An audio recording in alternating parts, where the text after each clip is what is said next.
അന്ന് പാതിരാത്രി സിറ്റിയുടെ നടുവിലൊരു പൊട്ടിത്തെറി ഉണ്ടായി. കാരണം അവിടെ വച്ച് നമ്മുടെ സ്കാർ സിൽവർ ആൽക്കമിസ്റ്റായ ഗോയിലിയോ കൊമാൻചയെ കൊല്ലാൻ നോക്കുകയായിരുന്നു. നീ കൊന്ന മറ്റുള്ള ആൽക്കമിസ്റ്റുകളെ പോലെ ഞാൻ അത്ര നിസ്സാരക്കാരനല്ല എന്ന് പറഞ്ഞുകൊണ്ട് ഗോയിലിയോ നിലത്തു നിന്നും നിഞ്ച ടൂൾസ് ട്രാൻസ്മ്യൂട്ട് ചെയ്തെടുത്തുകൊണ്ട് സ്കാറിൻ്റെ നേരെ എറിഞ്ഞു. പക്ഷേ ആ അറ്റാക്കെല്ലാം സ്കാർ ഈസിയായിട്ട് ബ്ലോക്ക് ചെയ്തു. പക്ഷേ സ്കാർ അവനെ ഇടിക്കാൻ വന്നപ്പോൾ ഗോയിലിയോ ഒരു വാൾ ട്രാൻസ്മ്യൂട്ട് ചെയ്തിട്ട് അതും പിടിച്ചുകൊണ്ട് പമ്പരം പോലെ കറങ്ങാൻ തുടങ്ങി. അവൻ്റെ ആദ്യത്തെ അറ്റാക്കിൽ നിന്നും സ്കാർ ഒഴിഞ്ഞു മാറി.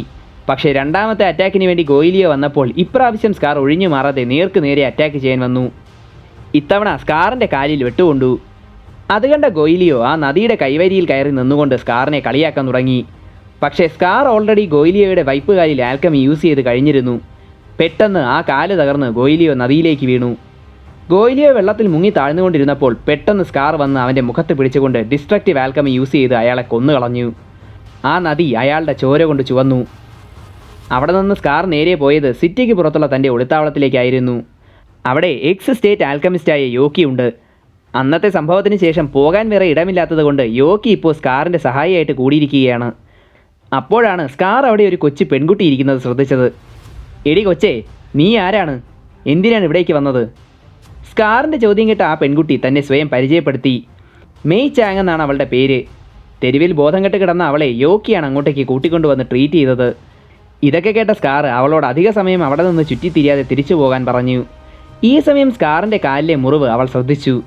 അവൾ നേരെ അവൻ്റെ അടുത്ത് ചെന്നിട്ട് അവൻ്റെ അടുത്തൊരു ട്രാൻസ്മ്യൂട്ടേഷൻ സർക്കിൾ വരച്ചു. അതിൽ കുറച്ച് കുനായി കുത്തി നിർത്തിയിട്ട് അവളൊരു പ്രത്യേകതരം ആൽക്കമി ഉപയോഗിച്ചു. അതോടെ സ്കാറിൻ്റെ കാലിലെ ആ മുറിവ് മുഴുവനായും ഹീലായി. ഇതൊക്കെ കണ്ട ആകെ അമ്പരന്ന് പോയ സ്കാർ അവളോട് നീ ഇതെങ്ങനെയാണ് ചെയ്തതെന്ന് ചോദിച്ചു. ഇതൊരു ആൽക്ക ഹിസ്റ്ററി ടെക്നിക്കാണ്. അങ്ങ് ദൂരെ ഷിങ് എന്ന സിറ്റിയിൽ നിന്നാണ് ഞാൻ വരുന്നത്. അവിടെയുള്ളവർ യൂസ് ചെയ്യുന്ന ആൽക്കമിയെ ആൽക്ക ഹിസ്റ്ററി അഥവാ ഈസ്റ്റേൺ ആൽക്കമി എന്നാണ് പറയുന്നേ. ഇത് കേട്ട യോക്കിയാകെ ഞെട്ടിപ്പോയി. എടി കൊച്ചേ, നീ ഷിങ്ങിൽ നിന്നും തന്നെയാണോ വരുന്നേ? അമസ്റ്റസിൻ്റെ കിഴക്ക് ഭാഗത്താണ് ഷിങ് സിറ്റി ഉള്ളത്. അതിൻ്റെ രണ്ടിൻ്റെയും ഇടയിൽ ഒരു വലിയ മരുഭൂമിയുണ്ട്. ഈ കൂറ്റൻ മരുഭൂമി നീ ഒറ്റയ്ക്ക് ക്രോസ് ചെയ്തു വന്നുവെന്നാണോ ഈ പറഞ്ഞു വരുന്നത്? അതിന് ഞാൻ ഒറ്റയ്ക്കല്ല വന്നതെന്നും എൻ്റെ കൂടെ ഷാവോമേയ് ഉണ്ടെന്നും അവൾ മറുപടി പറഞ്ഞു. ഈ പറയുന്ന ഷാവോമേയ് അവളുടെ തോളിൽ തൂങ്ങിക്കിടക്കുന്ന ഒരു ക്യൂട്ട് പാണ്ടക്കുഞ്ഞാണ്. ഷാവോമേയിയെ കണ്ട് കൗതുകം തോന്നിയ സ്കാർ അതിനെ പിടിക്കാൻ വേണ്ടി കൈ നീട്ടി. അപ്പോഴാണ് മെയ് ചാങ് സ്കാറിൻ്റെ കൈ ശ്രദ്ധിച്ചത്. അവൻ്റെ കയ്യിൽ പച്ച കുത്തിയിരിക്കുന്നതെല്ലാം അഡ്വാൻസ്ഡ് ലെവൽ ആൽക്ക ഹിസ്റ്ററിയുടെ സിമ്പിൾസ് ആണെന്ന് അവൾ മനസ്സിലാക്കി. അവളുടെ നാട്ടിൽ മാത്രം കണ്ടുവരുന്ന ഈ സിമ്പിൾസ് എങ്ങനെയാണ് തൻ്റെ കയ്യിൽ എത്തിയതെന്ന് മേ സ്കാറിനോട് ചോദിച്ചു. ഒന്ന് ആലോചിച്ചിട്ട് സ്കാർ പറഞ്ഞു, എൻ്റെ ചേട്ടൻ പണ്ട് ആൽക്കമിയും ആൽക്ക ഹിസ്റ്ററിയും ചേർത്ത് ഒരുപാട് റിസർച്ച് ചെയ്തിരുന്നു. അതിൻ്റെ റിസൾട്ടാണ് ചേട്ടൻ തന്ന ഈ ടാറ്റു. സ്കാറിൻ്റെ വാക്കുകൾ മേ അത്ഭുതത്തോടെ കേട്ടിരുന്നു. അപ്പോൾ യോക്കി സ്കാറിനോട് നിൻ്റെ കാൽ ഹീലായ സ്ഥിതിക്ക് നമുക്ക് സമയം കളയാതെ സെൻട്രലിലേക്കുള്ള യാത്ര തുടരാമെന്ന് പറഞ്ഞു. ഇത് കേട്ട ഉടനെ മേയും അവരുടെ കൂടെ സെൻട്രലിലേക്ക് പോകാനിറങ്ങി. അത് യോക്കിക്ക് ഇഷ്ടപ്പെട്ടില്ല. എടി കൊച്ചേ, നിന്നെപ്പോലെ ഒരു വട്ട് കേസിനെയും കൂടെ കൊണ്ട് നടക്കാൻ ഞങ്ങൾ പിക്നിക്കിന് പോകുന്നതല്ല. ഒരിക്കലും കിട്ടാത്ത ഇമ്മോർട്ടാലിറ്റിയുടെ പിറകെ നടന്ന് ജീവിതം കളയാതെ നീ നിൻ്റെ വീട്ടിലേക്ക് തിരിച്ചു പോകാൻ നോക്ക്. യോക്കി പറഞ്ഞതൊക്കെ കേട്ട മേയ്ക്ക് ദേഷ്യം വന്നു. അങ്ങനെ വെറുതെ തിരിച്ചു പോകാൻ വേണ്ടിയിട്ടല്ല ഞാൻ വന്നത്. ഇമ്മോർട്ടാലിറ്റി അഥവാ അമരത്വം നേടാൻ വ്യക്തമായ പ്ലാൻ എനിക്കുണ്ട്. പക്ഷേ ആൽക്ക ഹിസ്റ്ററി കൊണ്ട് മാത്രം അതിന് പറ്റില്ല. നല്ലൊരു ആൽക്കമിസ്റ്റിൻ്റെ സഹായവും എനിക്ക് വേണം. ഇങ്ങോട്ടുള്ള യാത്രയിൽ ഒരു യങ് ആൽക്കമിസ്റ്റിനെ പറ്റി ഒരുപാട് കഥകൾ അവൾ കേട്ടിരുന്നു. അവനെ മീറ്റ് ചെയ്ത് ഹെൽപ്പ് ചോദിക്കുക എന്നതാണ് അവളുടെ ഇപ്പോഴത്തെ ലക്ഷ്യം. സത്യത്തിൽ ആ യങ് ആൽക്കമിസ്റ്റ് മറ്റാരുമല്ല, നമ്മുടെ എഡ്വേർഡ് എൽറിക്ക് തന്നെയാണ്. ചുരുക്കത്തിൽ നമ്മുടെ എഡ്വേർഡിൻ്റെ ഒരു കടുത്ത ഫാൻ ഗേളാണ് കുഞ്ഞു മേ. ഇനി അവൾ ഒഴിഞ്ഞു പോകുന്ന മട്ടില്ല എന്ന് മനസ്സിലാക്കിയതോടെ അവളെയും കൂടെ കൂട്ടാൻ സ്കാർ തീരുമാനിച്ചു. അന്ന് രാത്രി സെൻട്രൽ സിറ്റിയുടെ ഇടനാഴികളിലൂടെ ലെഫ്റ്റനൻറ്റ് റിസ ഹോക്കായി വീട്ടിലേക്ക് നടക്കുകയായിരുന്നു. അവളുടെ കൂടെ ഉണ്ടായിരുന്ന വളർത്തുനായായ ബ്ലാക്ക് ഹയാത്തെ പെട്ടെന്ന് ഇരുട്ടിലേക്ക് നോക്കി കുരയ്ക്കാൻ തുടങ്ങി. അപ്പോൾ ഇരുട്ടിൽ നിന്നും ഒരു കറുത്ത രൂപം പുറത്തേക്ക് ഇറങ്ങി വന്നു. അത് സീരിയൽ കില്ലറായ ബാരി ദ ചോപ്പറാണ്. അവളെ വെട്ടാൻ വേണ്ടി അവൻ വാളോങ്ങിയപ്പോൾ റിസ അവളുടെ തോക്കെടുത്ത് അവനെ അറഞ്ചം പുറഞ്ചം വെടിവെച്ചു. ഈ പെണ്ണുങ്ങളൊക്കെ ഇങ്ങനെ തുടങ്ങിയാൽ പിന്നെ സീരിയൽ കില്ലേഴ്സിന് ജീവിക്കണ്ടേ? ഇതങ്ങനെ വിട്ടാൽ പറ്റില്ല എന്ന് പറഞ്ഞുകൊണ്ട് ബാരി അവളെ പേടിപ്പിക്കാൻ വേണ്ടി തൻ്റെ ഹെൽമെറ്റ് ഊരി കാണിച്ചു. പക്ഷേ റിസ അത് കണ്ട് പേടിച്ചില്ല എന്ന് മാത്രമല്ല, അവൾ അവൻ്റെ ഹെൽമെറ്റ് വെടിവെച്ച് താഴെയിട്ടു.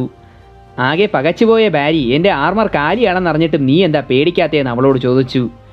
നിന്നെപ്പോലെ ഒരുത്തൻ ഞങ്ങളുടെ ടീമിലുണ്ട്, അതുകൊണ്ട് എനിക്കിതൊക്കെ കണ്ട് പേടിക്കേണ്ട കാര്യമില്ല. റിസ പറഞ്ഞത് അൽഫോൺസിനെ പറ്റിയാണെന്ന് ബാരിക്ക് മനസ്സിലായി. കുറച്ചുനാൾ മുൻപ് 5th ലബോറട്ടറിയിൽ വെച്ച് അവർ രണ്ടുപേരും തമ്മിൽ ഏറ്റുമുട്ടിയിട്ടുണ്ടായിരുന്നെന്നും അതിനെപ്പറ്റി അവനൊന്നും പറഞ്ഞില്ലേ എന്നും അവൻ റിസയോട് ചോദിച്ചു. ഇത് കേട്ട റിസയ്ക്ക് എന്തൊക്കെയോ സ്പെല്ലിംഗ് മിസ്റ്റേക്ക് തോന്നി. അവൾ അവനെ പിടിച്ചുകെട്ടി നേരെ റോയ് മസ്താങ്ങിൻ്റെ അടുത്തേക്ക് പോയി. അധികം മെനക്കെടുത്താതെ തന്നെ ബാരി ഫിഫ്ത്ത് ലബോറട്ടറിയെക്കുറിച്ചും അന്ന് എൽറിക് ബ്രദേഴ്സുമായിട്ട് നടന്ന ഫൈറ്റിനെക്കുറിച്ചും തനിക്കറിയാവുന്നതെല്ലാം അവരോട് പറഞ്ഞു കൊടുത്തു. തങ്ങളുടെ മൂക്കിന് താഴെ ഇതൊക്കെ നടന്നിട്ടും ഒന്നും അറിയാതെ പോയതോർത്ത് അവരാകെ അമ്പരന്ന് പോയി. പക്ഷേ ഫിഫ്ത്ത് ലാബിലെ റിസർച്ചിനൊക്കെ ഓർഡർ കൊടുത്തത് ആരായിരുന്നുവെന്ന് ബാരിക്കും അറിയില്ലായിരുന്നു. അത് കണ്ടുപിടിക്കാനായി ലാബിലെ റിസർച്ചേഴ്സിൻ്റെ ഡീറ്റെയിൽ കണ്ടെത്തി അവരെ ട്രാക്ക് ചെയ്യാൻ മസ്താങ് തീരുമാനിച്ചു. അപ്പോൾ ബാരി പറഞ്ഞു, എൻ്റെ പൊന്ന് സാറന്മാരെ, അങ്ങനെ ചെയ്തുകൊണ്ട് നിങ്ങൾക്കൊരു ഉപയോഗവും ഉണ്ടാവാൻ പോകുന്നില്ല. കാരണം ആ റിസർച്ചേഴ്സിനെ എല്ലാം ഫിലോസഫർ സ്റ്റോൺ ഉണ്ടാക്കാൻ വേണ്ടി അവർ അന്നേ കൊന്നു കളഞ്ഞു. എല്ലാ പഴുതുകളും അടച്ച ഈ മാസ്റ്റർ പ്ലാനിൻ്റെ പിന്നിൽ ആരുടെ തലച്ചോറാകുമെന്ന് എത്ര ആലോചിച്ചിട്ടും അവർക്ക് മനസ്സിലായില്ല. അപ്പോൾ പെട്ടെന്ന് മസ്താങ് ബാരിയോട് ഒരു കാര്യം കൂടി ചോദിച്ചു. ഏതാണ്ട് 1 മാസം മുൻപ് രാത്രി സിറ്റിയിലെ ടെലിഫോൺ ബൂത്തിൽ വെച്ച് ഒരു മിലിറ്ററി ഓഫീസർ കൊല്ലപ്പെട്ടിരുന്നു. അത് ചെയ്തത് നീയാണോ? അതിപ്പോൾ ഉറപ്പിച്ച് പറയാൻ പറ്റില്ല സാറേ. ആ പുള്ളിക്കാരൻ്റെ ഡെഡ് ബോഡി പീസായിട്ടാണ് കിട്ടിയതെങ്കിൽ ചിലപ്പോൾ അത് ചെയ്തത് ഞാൻ തന്നെയായിരിക്കും. അങ്ങനെയല്ലെങ്കിൽ ഈ കാര്യത്തിൽ ഞാൻ നിരപരാധിയാണ് സാറേ. അവൻ്റെ മറുപടി കേട്ട ശേഷം മസ്താങ് പിന്നെ അവനോടൊന്നും കൂടുതൽ ചോദിക്കാൻ നിന്നില്ല. പിറ്റേന്ന് രാവിലെ റഷ് വാലിയിൽ നമ്മുടെ വിൻട്രി തിരക്ക് പിടിച്ച ജോലിയിലായിരുന്നു. അപ്പോഴേക്കും ബ്രദേഴ്സ് രണ്ടും കൂടി അവളെ കാണാൻ ചെന്നു. കുറേ നാളുകൾക്ക് ശേഷം അവരെ കണ്ട വിൻട്രിക്ക് നല്ല സന്തോഷമായി. പക്ഷേ എഡ്വേർഡ് തൻ്റെ ഡാമേജായ കൈ കാണിച്ചതോടെ വിൻട്രിയുടെ ദേഹത്ത് നാഗവല്ലി കയറി. അവനെ നല്ലോണം പഞ്ഞിക്കിട്ടതിന് ശേഷം വിൻട്രി അവൻ്റെ കൈ റിപ്പയർ ചെയ്യാൻ തുടങ്ങി. കാള പോലെ വളർന്നില്ലേ, ഇനിയെങ്കിലും ഇങ്ങനെ തല്ലുകൊള്ളുന്ന പണി നിനക്കൊക്കെ നിർത്തിക്കൂടെ എന്ന് ചോദിച്ച് അവൾ അവരോട് ചൂടായി. വേറെ വഴിയില്ലാത്തതുകൊണ്ട് ബ്രദേഴ്സ് രണ്ടുപേരും ഒന്നും മിണ്ടാതെ ഇതെല്ലാം കേട്ടുകൊണ്ടിരുന്നു. അങ്ങനെ ഒടുവിൽ വിൻട്രി വല്ല വിധേനയും ലൊട്ടിലൊടുക്ക് ഫിറ്റിങ്സ് ചെയ്ത് അവൻ്റെ കൈ തൽക്കാലത്തേക്ക് ശരിയാക്കി കൊടുത്തു. ഈ കൈ പഴയ പോലെ സ്ട്രോങ് ആകണമെങ്കിൽ കുറച്ചുകൂടി പണി ചെയ്യാനുണ്ട്. അതിനുള്ള സ്പെയർ പാർട്സ് ഞാൻ ഒപ്പിക്കും വരെ എവിടെയെങ്കിലും പോയി അടങ്ങി ഒതുങ്ങിയിരിക്കാൻ അവൾ അവരോട് പറഞ്ഞു. അവൾ പറഞ്ഞതൊക്കെ അനുസരിച്ചുകൊണ്ട് അവർ നല്ല പിള്ളേരായിട്ട് ടൗണിലൂടെ നടക്കാൻ തുടങ്ങി. അപ്പോൾ ഏതോ ഒരുത്തൻ വഴിവെക്കിൽ തളർന്നു കിടക്കുന്നത് അൽഫോൺസ് കണ്ടു. അവർ അവനെ താങ്ങിയെടുത്ത് കൊണ്ടുപോയി ഭക്ഷണം മേടിച്ചു കൊടുത്തു. അവിടുന്ന് ഹലാക്കിലെ തീറ്റയും തിന്ന് ബ്രദേഴ്സിൻ്റെ പോക്കറ്റ് കാലിയാക്കിയ ശേഷം അയാൾ തന്നെ സ്വയം പരിചയപ്പെടുത്തി. ലിങ് യാവോ എന്നാണ് അവൻ്റെ പേര്. അമസ്ട്രസിന് കിഴക്കുള്ള ഷിങ് സിറ്റിയിൽ നിന്നും മരുഭൂമി ക്രോസ് ചെയ്തുകൊണ്ട് ആൽക്കഹിസ്ട്രി റിസർച്ചിന് വേണ്ടിയിട്ടാണ് അവൻ അവിടെ വന്നിരിക്കുന്നത്. ആൽക്കഹിസ്ട്രിയെ പറ്റി ബ്രദേഴ്സ് മുൻപേ കേട്ടിട്ടുണ്ടായിരുന്നു. ഈസ്റ്റേൺ ആൽക്കമിയാണ് ആൽക്കഹിസ്ട്രി. കൂടുതലും ഹീലിംഗ് പർപ്പസിന് വേണ്ടിയിട്ടാണ് ആൽക്കഹിസ്ട്രി യൂസ് ചെയ്യുന്നത്. പക്ഷേ ആൽക്കമി കൂടുതലും യൂസ് ചെയ്യുന്നത് അറ്റാക്ക് ചെയ്യാൻ വേണ്ടിയിട്ടാണ്. അതിന് കാരണവുമുണ്ട്. അതിർത്തി പങ്കിടുന്ന രാജ്യങ്ങളുമായി ഇപ്പോഴും നമ്മുടെ രാജ്യം വലിയ രസത്തിലല്ല. ഒന്നോർത്താൽ ആൽക്കമി കൂടുതലായും ആക്രമണത്തിന് യൂസ് ചെയ്യാൻ തുടങ്ങിയത് പ്രസിഡന്റ് ബ്രാഡ്ലി അധികാരത്തിൽ വന്നതിന് ശേഷമാണ്. അങ്ങനെ ഓരോന്ന് സംസാരിച്ചിരിക്കുന്നതിനിടയിൽ എഡ്വേർഡ് ലിങ്ങിനോട് ആൽക്കഹിസ്ട്രിയെക്കുറിച്ച് കൂടുതൽ കാര്യങ്ങൾ ചോദിച്ചറിയാൻ നോക്കി. പക്ഷേ ലിങ്ങിന് ആൽക്കഹിസ്ട്രിയെ പറ്റി ഒന്നും അറിയില്ലായിരുന്നു. അവൻ ഇവിടെ എത്തിയത് ഒരേ ഒരു സാധനത്തിന് വേണ്ടിയിട്ടാണ്, ഫിലോസഫർ സ്റ്റോണിന് വേണ്ടി. ഹേ എഡ്വേർഡ്, നിങ്ങളൊരു ആൽക്കമിസ്റ്റ് അല്ലേ? ഫിലോസഫർ സ്റ്റോണിനെ പറ്റി നിങ്ങൾക്കറിയാവുന്നതൊക്കെ എനിക്കൊന്ന് പറഞ്ഞു തരാമോ? അവൻ്റെ ചോദ്യം കേട്ട ബ്രദേഴ്സിന് അവൻ ആളത്ര ശരിയല്ല എന്ന് മനസ്സിലായി. ഫിലോസഫർ സ്റ്റോൺ എന്താണെന്ന് പോലും അറിയില്ല എന്ന് പറഞ്ഞിട്ട് രണ്ടുപേരും അവിടെ നിന്ന് വലിയാൻ നോക്കി. അത് കേട്ട ലിങ് ഒന്ന് വിരലിഞ്ഞൊടിച്ചതും പെട്ടെന്ന് 2 നിഞ്ചകൾ വന്ന് ബ്രദേഴ്സിൻ്റെ കഴുത്തിൽ കത്തിവെച്ചു. ബ്രദേഴ്സ് ആകെ ഞെട്ടി നിന്നപ്പോൾ ലിങ് അവരെ ഫിലോസഫർ സ്റ്റോണിനെ പറ്റിയുള്ള ഇൻഫർമേഷൻ തരാൻ പറഞ്ഞ് ഭീഷണിപ്പെടുത്തി. ഫിലോസഫർ സ്റ്റോൺ കൊണ്ട് ഇമ്മോർട്ടൽ ആകാനാണ് ലിങ്ങിൻ്റെ പ്ലാൻ. ഇതും കൂടി കേട്ടതോടെ എഡ്വേർഡിൻ്റെ കൺട്രോൾ പോയി. അവൻ തൻ്റെ കഴുത്തിൽ കത്തിവെച്ച നിഞ്ചയെ ഇടിക്കാൻ കയ്യോങ്ങി. പക്ഷേ നിഞ്ച ചാടി മാറിയിട്ട് അവനെ ചവിട്ടി നിലത്തിട്ടു. രക്ഷപ്പെടാൻ നോക്കിയ അൽഫോൺസിൻ്റെയും അവസ്ഥ ഇതുതന്നെയായിരുന്നു. ഈ നിഞ്ചകൾ രണ്ടുപേരും നിസ്സാരക്കാരല്ല എന്ന് അവർക്ക് മനസ്സിലായി. അപ്പോഴേക്കും നിഞ്ചകൾ അവരെ അറ്റാക്ക് ചെയ്യാൻ ഓടി വന്നു. ഈ സമയം സിറ്റിയിൽ ഒരിടത്ത് ജോലി ചെയ്തുകൊണ്ടിരുന്ന പനീനിയ അവിടെ നടക്കുന്ന കാര്യങ്ങളൊക്കെ ശ്രദ്ധിക്കുന്നുണ്ടായിരുന്നു. അപ്പോഴും ബ്രദേഴ്സ് രണ്ടും ഫൈറ്റ് ചെയ്യുന്ന തിരക്കിലാണ്. നിഞ്ചകളുടെ അക്രോബാറ്റിക് ഫൈറ്റിംഗ് സ്റ്റൈൽ എഡ്വേർഡിനെ ആകെ കുഴപ്പിച്ചു.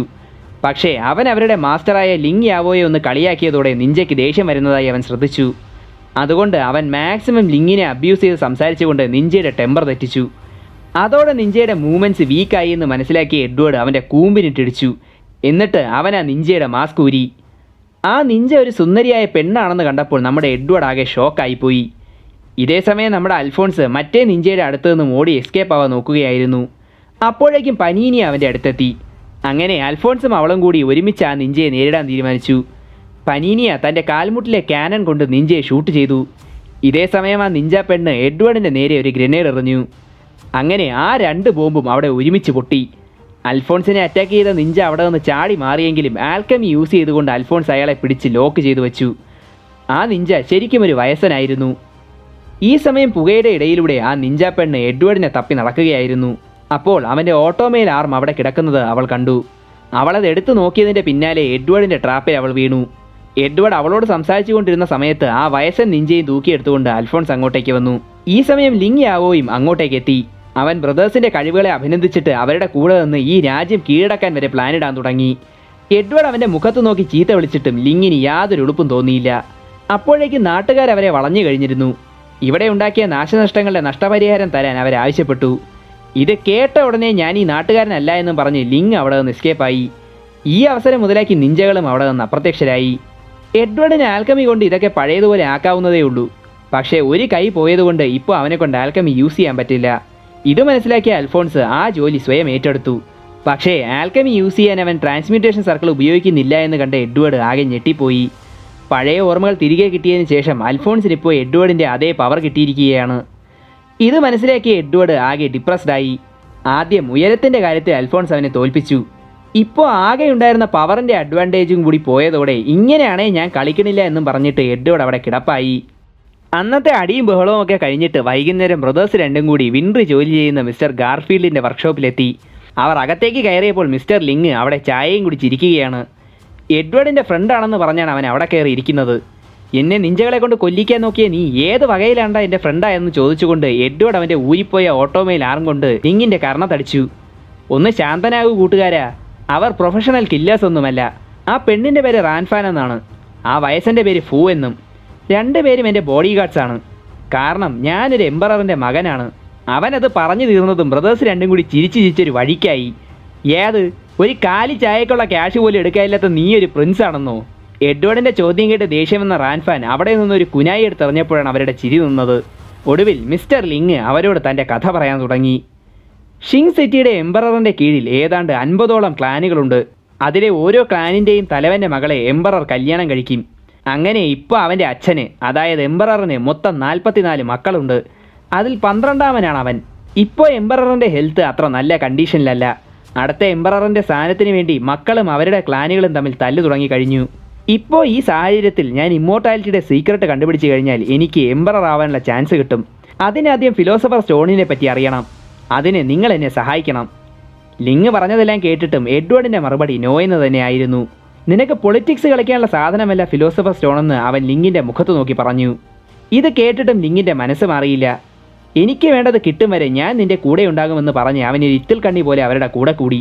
ഊരിപ്പോയ കൈയെടുത്ത് അവനെ അടിച്ചോടിക്കാൻ എഡ്വേർഡ് ശ്രമിച്ചുകൊണ്ടിരുന്നപ്പോൾ വിൻറി അങ്ങോട്ടേക്ക് കയറി വന്നു. അവൻ്റെ കൈയുടെ അവസ്ഥ കണ്ട വിൻറി അവിടെ ഒരു ഭൂകമ്പം ഉണ്ടാക്കി. അപ്പോഴേക്കും നമ്മുടെ ലിങ് ആ ബിൽഡിങ്ങിൻ്റെ മുകളിൽ കയറി ഇരിപ്പായി. അവൻ്റെ അസിസ്റ്റൻ്റായ 2 പേർക്കും അവൻ ഇങ്ങനെ എഡ്വേർഡിനോട് കെഞ്ചുന്നതിൽ എതിർപ്പുണ്ടായിരുന്നു. പക്ഷേ തൻ്റെ 50,000-ഓളം വരുന്ന യാവോ ക്ലാൻ മെമ്പേഴ്സിന് വേണ്ടി ആരുടെ മുന്നിലും തലകുനിക്കാൻ ലിങ്ങിന് ഒരു മടിയും ഉണ്ടായിരുന്നില്ല. ഈ സമയം നമ്മുടെ വിൻറി എഡ്വേർഡിൻ്റെ കൈ ഏതാണ്ട് റിപ്പയർ ചെയ്ത് കഴിഞ്ഞിരുന്നു. എഡ്വേർഡ് ഇനി അടുത്ത് പോകാൻ പോകുന്നത് സെൻട്രലിലേക്കാണെന്നറിഞ്ഞ വിൻറിയും അവരുടെ കൂടെ പോകാൻ തീരുമാനിച്ചു. ലെഫ്റ്റനൻറ്റ് ഹ്യൂഗ്സിനെയും കുടുംബത്തിനെയും മീറ്റ് ചെയ്യാനാണ് അവൾ അങ്ങോട്ട് പോകുന്നത്. എഡ്വേർഡ് ആദ്യം അവളോട് വരണ്ട എന്ന് പറഞ്ഞു നോക്കി. പക്ഷേ അവൾ നിർബന്ധം പിടിച്ചതോടെ അവൻ അവളെ കൂടെ കൂട്ടാൻ സമ്മതിച്ചു.